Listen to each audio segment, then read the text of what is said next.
Greetings to you all in the wonderful name of our Lord and Savior Jesus Christ. ஆண்டவர் இரட்சகருமா இருக்கிற இயேசு கிறிஸ்துவின் அற்புதமான நாமத்தினாலே உங்கள் அனைவரையும் வாழ்த்துகிறேன். Once again I welcome each everyone to a new episode of All Things Are Possible. உங்கள் அனைவரையும் எல்லாம் ஆகும் என்கிற இன்னொரு தொலைக்காட்சி தொகுப்பிற்கு வரவேற்பதில் மிகுந்த மகிழ்ச்சி அடைகிறேன். My Bible says impossible with man, possible with Lord Jesus Christ. என்னுடைய வேதம் சொல்கிறது மனுஷரால் கூடாதது தேவனால் கூடும்.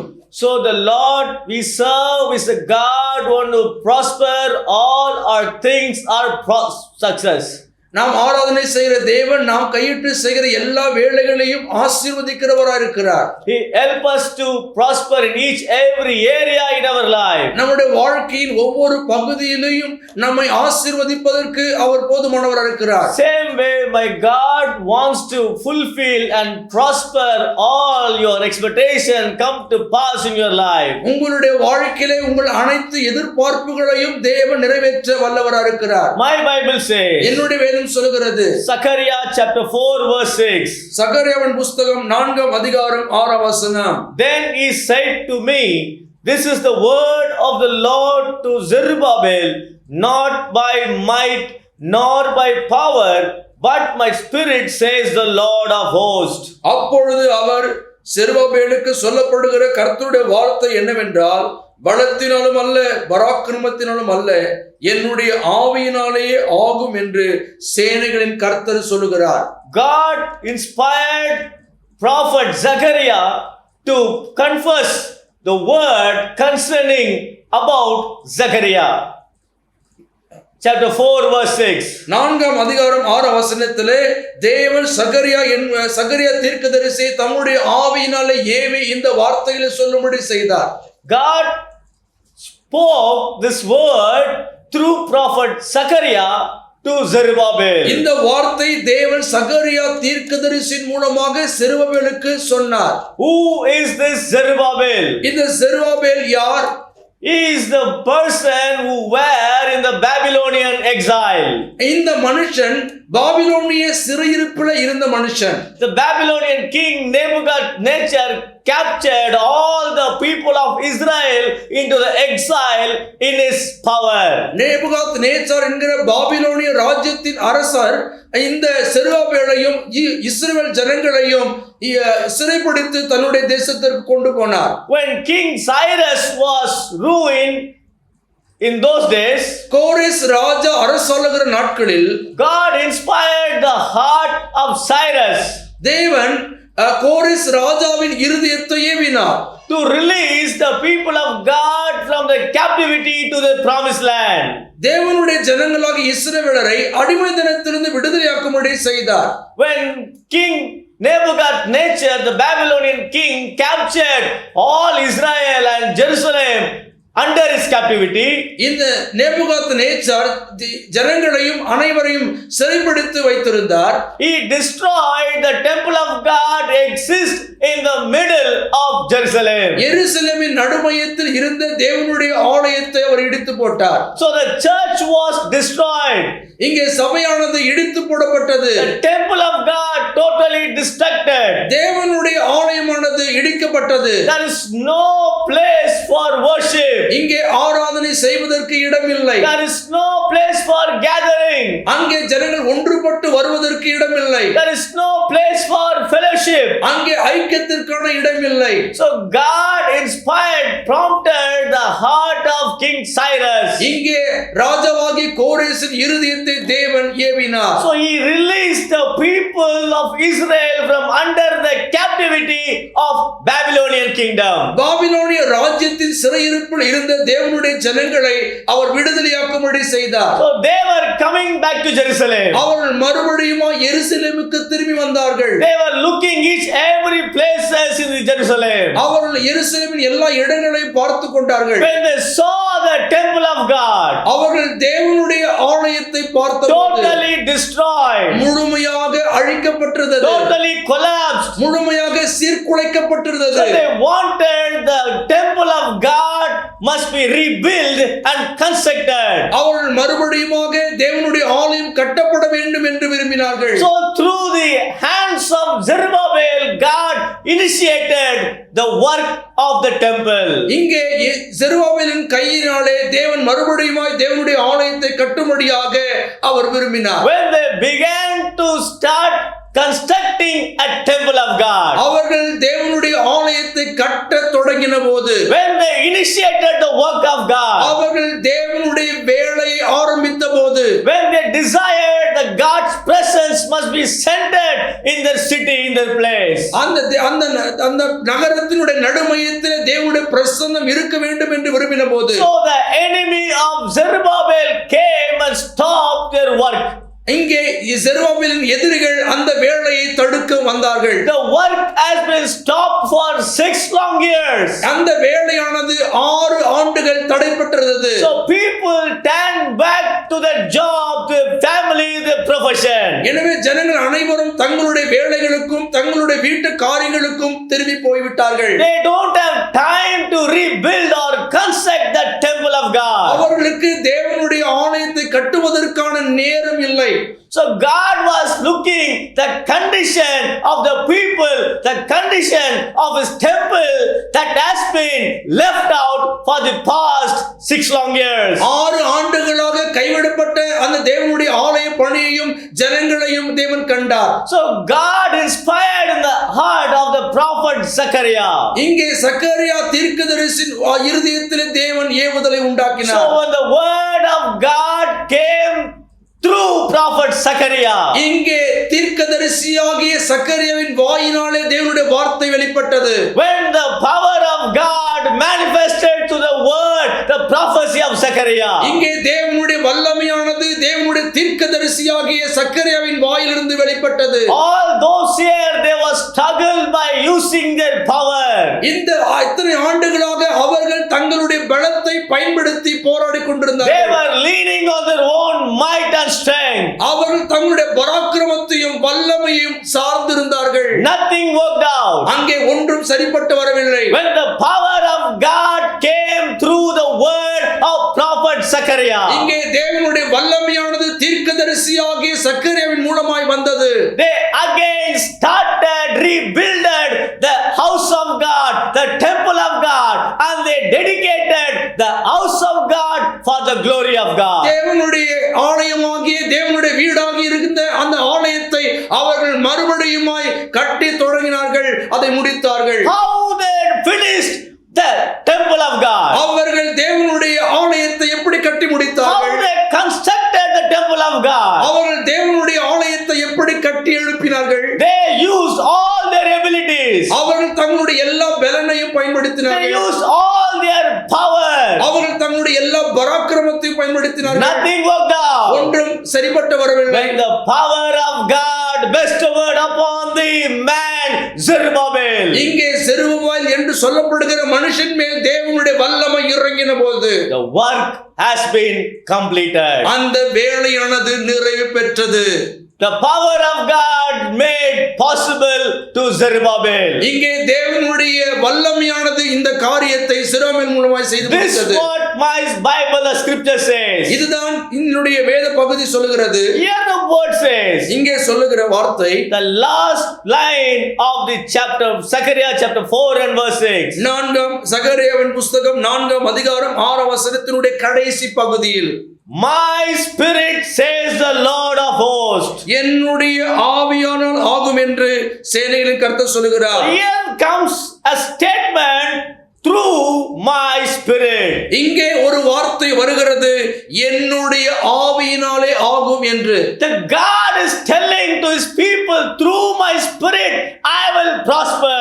இங்கே தேவன் தம்முடைய ஜனங்களுக்கு ஒரு வார்த்தை சொல்லுகிறார், என்னுடைய ஆவியினாலே நீங்கள் செழிப்பாயிருப்பீர்கள். God is telling to his people, through my spirit I will give success. இங்கே ஆண்டவர் சொல்லுகிறார், என்னுடைய ஆவியினாலே நான் உங்களுக்கு வெற்றி கொடுக்கிறேன் என்று. God is telling to his people, through my spirit I will make a way for you. தேவன் தம்முடைய ஜனங்களுக்கு சொல்லுகிறார், என்னுடைய ஆவியினாலே நான் உங்களுக்கு ஒரு வழியை ஏற்படுத்துவேன். Here God is telling to his people, I will make a bright future for you. இங்கே தேவன் தம்முடைய ஜனங்களுக்கு சொல்லுகிறார், நான் உங்களுக்கு ஒரு பிரகாசமான எதிர்காலத்தை தருவேன் என்று. Here my Bible says, my spirit. இங்கே என்னுடைய வேதம் சொல்லுகிறது, என்னுடைய ஆவி என்று. Through the Spirit of God, இங்கே தேவனுடைய ஆவியினாலேயே says the Lord of hosts. இங்கே சேனைகளின் கர்த்தர் சொல்லுகிறார். So the word Spirit means இங்கே ஆவி என்றால் என்ன?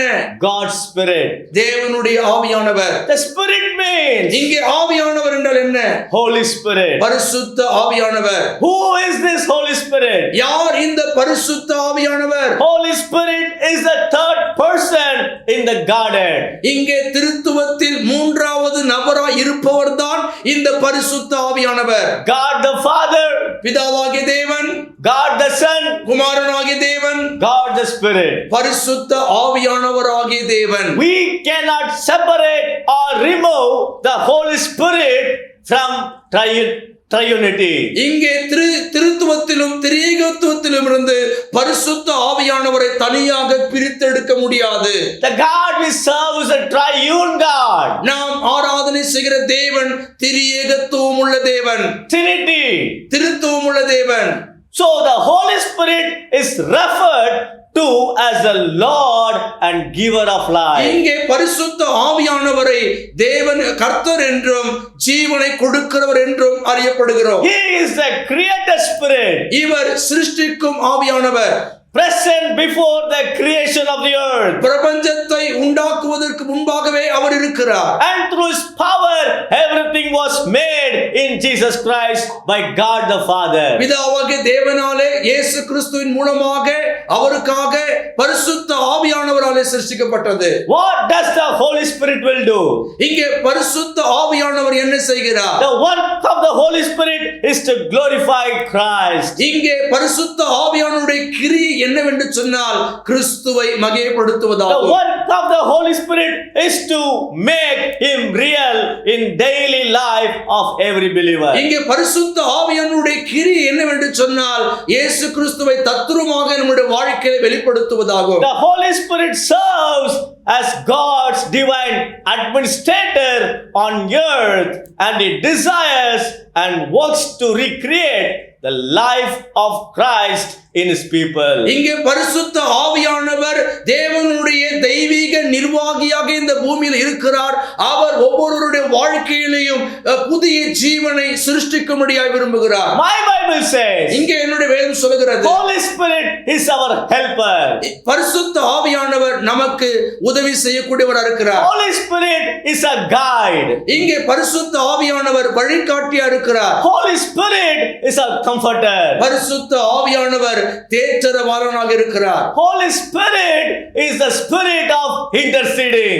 இங்கே பரிசுத்த ஆவியானவர் பரிந்து பேசும் ஆவியானவராக இருக்கிறார். The Holy Spirit is our partner. இங்கே பரிசுத்த ஆவியானவர் நம்முடைய கூட்டாளியா இருக்கிறார். He always with us each and every day in our daily life. அவர் நம்முடைய வாழ்க்கையில ஒவ்வொரு பகுதியிலும் நம்மோடு கூட இருக்கிறார். Whenever we are discouraged and felt the discomfort in our life, நம்முடைய வாழ்க்கையில நாம் சோர்ந்து போய் தளர்ந்து போகும்போது the Holy Spirit will come upon us and he will envelop us and equip us and encourage us to do God's purpose and will, the plan in our life. பரிசுத்த ஆவியானவர் நம்மேல இறங்கி வந்து நம்மை முழுவதுமாய் மூடி நம்மை பலப்படுத்தி தேவனுடைய சித்தத்தை நாம் செய்து முடிப்பதற்கு அவர் நம்மை பலப்படுத்துகிறார். We see in Bible from Genesis to Revelation. இங்கே வேதத்தில் ஆதி ஆகமத்திலிருந்து வெளிப்படுத்தின விசேஷம் வரைக்கும் பார்க்கும்போது Spirit of the Lord fill each every person. பரிசுத்த ஆவியானவர் ஒவ்வொருவரையும் நிரப்புகிறதை காண Holy முடியும். Spirit envelops the people. பரிசுத்த ஆவியானவர் ஜனங்களை மூடி மறைப்பதை பார்க்க Holy முடியும். Spirit equips the people. பரிசுத்த ஆவியானவர் பலப்படுத்துகிறதை பார்க்க முடியும். Holy Spirit encourages the people. பரிசுத்த ஆவியானவர் உற்சாகப்படுத்துகிறதை காண முடியும். Holy Spirit reveals the heart of God. பரிசுத்த ஆவியானவர் தேவனுடைய இருதயத்தை வெளிப்படுத்துகிறவராக இருக்கிறார். In another word, இன்னொரு வார்த்தையில் Holy Spirit is the mind of Lord our Creator. இங்கே பரிசுத்த ஆவியானவர் சிருஷ்டிகராகிய தேவனுடைய கர்த்தருடைய சிந்தையா இருக்கிறார். This Holy Spirit wants to make all things are possible in our life. இந்த பரிசுத்த ஆவியானவர் நம்முடைய வாழ்க்கையிலே எல்லாவற்றையும் நடப்பிக்கிறவராய் முடிக்கிறவராய் இருக்கிறார். What does the work of Holy Spirit can do in people's life? நம்முடைய வாழ்க்கையிலே பரிசுத்த ஆவியானவர் நடப்பிக்கிற கிரியைகள் என்ன? Judges chapter 14 verse 6 says, இங்கே நியாயாதிபதியின் புத்தகம் 14ஆம் அதிகாரம் 6ஆம் வசனத்தில், let me read it for you. நான் உங்களுக்காக படிக்கிறேன். And the Spirit of the Lord came mightily upon him, and he tore the lion asunder as one tears a kid, and he had nothing in his hand. அப்பொழுது கர்த்தருடைய ஆவி அவன் மேல் பலமாய் இறங்கினதினால் அவன் தன் கையில் ஒன்றும் இல்லாதிருந்தும் அதை ஒரு ஆட்டுக்குட்டியை கிழித்து போடுகிறது போல் கிழித்து போட்டான். ஆனாலும் தான் செய்ததை அவன் தன் தாய் தகப்பனுக்கு அறிவிக்கவில்லை. This verse talk about a man called Samson. இங்கே இந்த வேத பகுதி சிம்சோன் என்கிற மனுஷனை குறித்து சொல்லுகிற வார்த்தை. He was a man from the generation of Israel. அவன் இஸ்ரவேல் தேசத்திலே இருக்கிற ஒரு மனுஷன். He is an ordinary man. அவன் ஒரு சாதாரண மனுஷன். He lived a life how we are living in this earth. நாம் இன்றைக்கு எப்படி ஒரு வாழ்க்கை வாழ்ந்து கொண்டிருக்கிறோமோ அப்படிப்பட்ட ஒரு வாழ்க்கை அவன் வாழ்ந்தான். A simple life. எளிமையான வாழ்க்கை. An ordinary life. சாதாரணமான வாழ்க்கை. There is nothing greater thing that he had achieved in his life. அவன் பெரிதாக ஒன்றும் செய்து முடிக்கவில்லை. But here my Bible says, இங்கே வேதம் சொல்லுகிறது, when the Spirit of the Lord came upon him, கர்த்தருடைய ஆவி அவன் மேல் வந்தபோது, not by coming upon him mightily upon him, அவனுடைய வாழ்க்கையில பலமாய் இறங்கின போது, he tore the lion asunder as one tears a kid. இங்கே அவன் ஒரு ஆட்டுக்குட்டியை கிழித்து போடுகிறது போல அவன் சிங்கத்தை கிழித்து போட்டான். Acts chapter 1 verse 8 says, அப்போஸ்தலர் நடபடிகள் 1ஆம் அதிகாரம் 8ஆம் வசனம் when சொல்கிறது, the Holy Spirit of God comes upon you, பரிசுத்த ஆவியானவர் உங்களிடத்தில் வரும்போது, you shall receive might, ability, essence and power. நீங்கள் வல்லமை, பெலன், சத்துவம் அனைத்தையும் பெறுவீர்கள். You will receive efficiency. நீங்கள் எல்லா வல்லமை பெற்றுக் கொள்வீர்கள். The word power means, இங்கே வல்லமை என்றால் என்ன? the Greek translation of the power define us. இங்கே கிரேக்க மொழியின் மொழிபெயர்ப்பிலே நாம் பார்க்கும்போது it says dunamis. இது dunamis என்ற வார்த்தை. It's a dynamite power. அது டைனமிக் வல்லமை. It's a dunamis power. இது dunamis வல்லமை. This dunamis power can do ordinary into extraordinary. இந்த dunamis வல்லமையானது சாதாரணமானதை அசாதாரணமாக முடிக்கக்கூடியது. A simple into extraordinary. இங்கே எளிமையானதை இயற்கைக்கு அப்பாற்பட்ட பெரிதாய் மாற்றுகிறது. Nothing into something. இங்கே ஒன்றும் இல்லாததிலிருந்து ஒரு பெரிய காரியம். Failures into success. தோல்வியிலிருந்து வெற்றி. Desperate into hope. இங்கே நம்பிக்கையற்ற நிலைமையிலிருந்து நம்பிக்கை உள்ள நிலைமைக்கு. Poverty into prosperity. இங்கே தரித்திரத்திலிருந்து செழிப்பிற்கு. Wickedness into holiness. இங்கே துன்மார்க்கத்திலிருந்து பரிசுத்தத்திற்கு. So this what the works of the Holy Spirit. இதுதான் பரிசுத்த ஆவியானவரின் செயல்பாடுகள். So the Spirit of the Lord enveloped Samson. இங்கே பரிசுத்த ஆவியானவர் சிம்சோனை மூடி மறைத்தார். He was an ordinary person. அவன் சாதாரணமான மனுஷன். When he was filled with the power of God, அவன் தேவனுடைய வல்லமையினால் நிரப்பப்பட்ட போது, the power of God totally changed as an extraordinary. அந்த தேவனுடைய வல்லமையானது அவனை அசாதாரணமானவனாய் மாற்றிவிட்டது. The lion was coming in his way. அங்கே ஒரு சிங்கம் அவனுக்கு எதிர்ப்பட்டு வந்தது. He did not afraid of the lion. அவன் அந்த சிங்கத்தை கண்டு பயப்படவில்லை. He was thinking, I know I could ruin, I could destroy the lion because I have the envelope of the Holy Spirit. அங்கே அவன் ஒரு காரியத்தை நிச்சயித்துக் கொண்டான். என் மீது பரிசுத்த ஆவியானவர் இருப்பதினால், என்னை மூடி இருப்பதினாலும் நான் அந்த சிங்கத்தை ஜெயிப்பேன் என்று. So I can do all things through God who strengthens me. இங்கே என்னை பலப்படுத்துகிற கிறிஸ்து தேவனாலே எல்லாவற்றையும் செய்ய முடியும் என்று சொல்லி அவன் நம்பினான். So he was decided. அவன் தீர்மானித்தான். He determined. அவன் முடிவெடுத்தான். Through the power of the Holy Spirit, பரிசுத்த ஆவியானவருடைய வல்லமையினாலே he tore the lions அவன் சிங்கத்தை கிழித்து போட்டான். He tore the lion from mouth. அவன் சிங்கத்தின் வாயை கிழித்து போட்டான். As one who tears the kid. ஒரு ஆட்டுக்குட்டியை கிழிப்பது போல.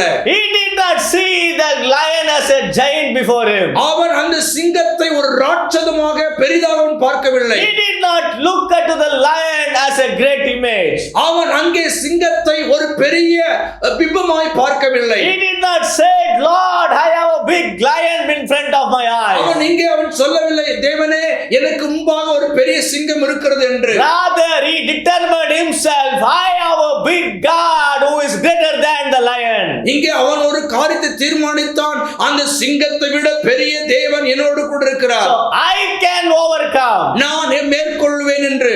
I can conquer. நான் ஜெயிப்பேன் என்று.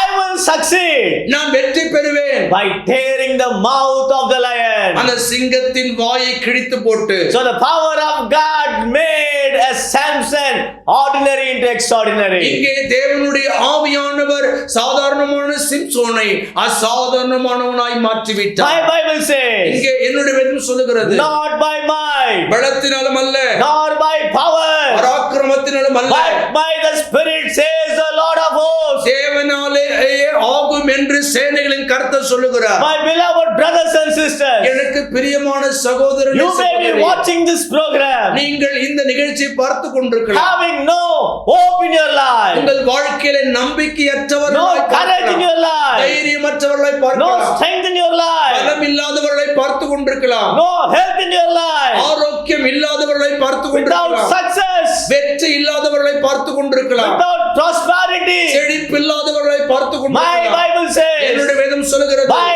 the Spirit of the Lord God, everything shall be prosper to you.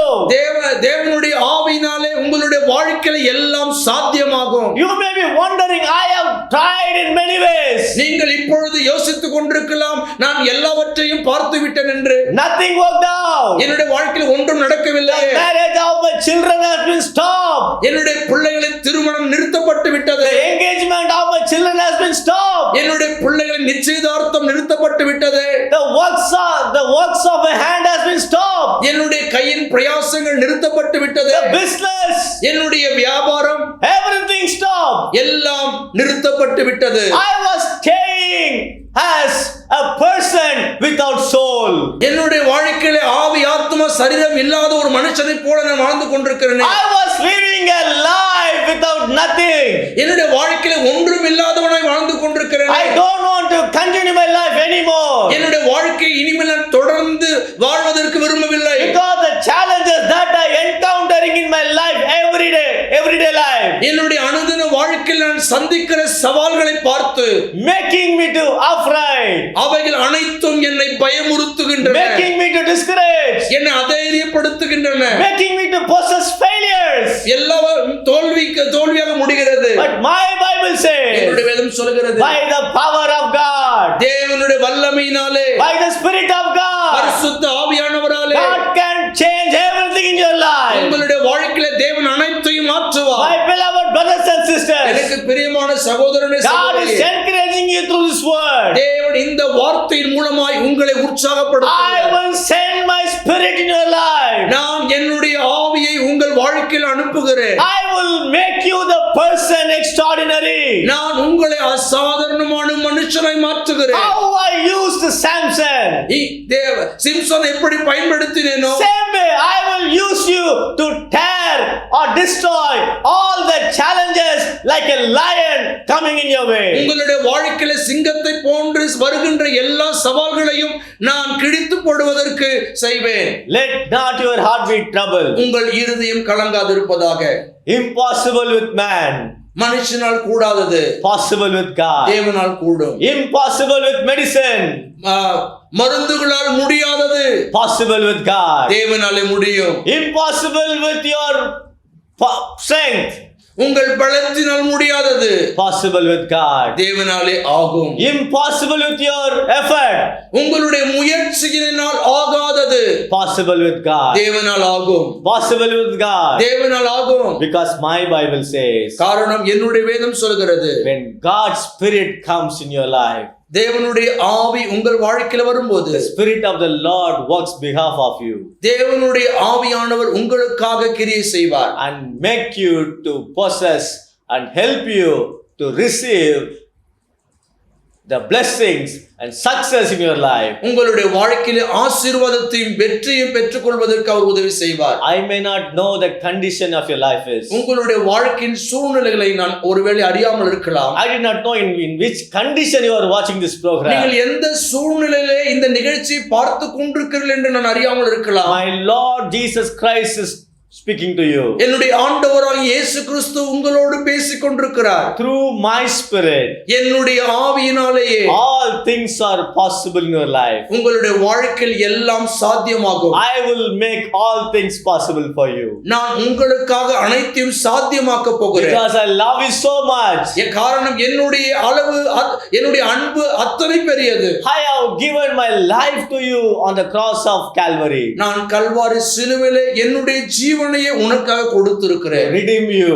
உன்னை விடுதலையாக்க, lift you up, உன்னை மேலே உயர்த்துவதற்கு, and know the plan and purpose what I have for you. உனக்காக நான் வைத்திருக்கிற திட்டங்களையும் சித்தத்தையும் வெளிப்படுத்துவதற்கு. So my beloved brothers and sisters, எனக்கு பிரியமான சகோதர சகோதரிகளே, my beloved children of God, எனக்கு பிரியமான தேவனுடைய பிள்ளைகளே, don't worry, கவலைப்படாதீர்கள். let me pray for you. நான் உங்களுக்காக ஜெபிக்கிறேன். Heavenly Father, பரலோக பிதாவே, I come in your presence in your son Jesus Christ's name. உம்முடைய குமாரனாகிய இயேசு கிறிஸ்துவின் நாமத்தினாலே உம்முடைய சமூகத்துக்கு Lord, வருகிறேன். I have spoken your word, Lord. ஆண்டவரே, நான் உம்முடைய வார்த்தையை பேசி இருக்கிறேன். Not by might nor by power, but my spirit, says the Lord of hosts. பலத்தினாலும் அல்ல, பராக்கிரமத்தினாலும் அல்ல, தேவனுடைய ஆவியினாலே ஆகும் என்று சேனைகளின் கர்த்தர் சொல்லுகிறார். Lord, in whichever area the children of God has been struggling and troubling and wondering to, Lord, get delivered, O Lord.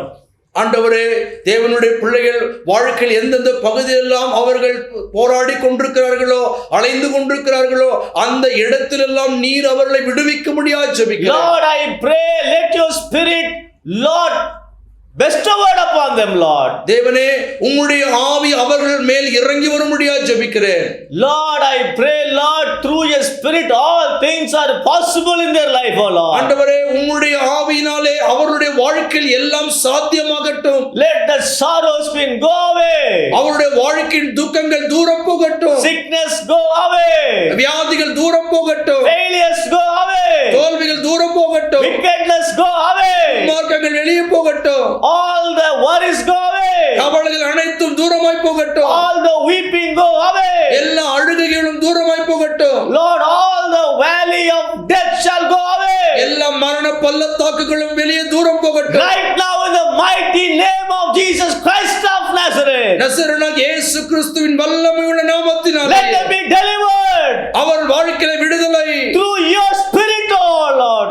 ஆண்டவரே, உம்முடைய ஆவியினாலே விடுதலை. Through your spirit, let them be delivered, O Lord. ஆண்டவரே, உம்முடைய ஆவியினாலே அவர்கள் விடுதலை செய்யப்படட்டும். Let them be free, O Lord. அவர்கள் விடுதலையாக்கப்பட்டிருக்கட்டும். In Jesus' name. இயேசுவின் நாமத்தினாலே I pray, Father God in heaven. பரலோக பிதாவே, நான் ஜெபிக்கிறேன். Amen. ஆமென். Amen.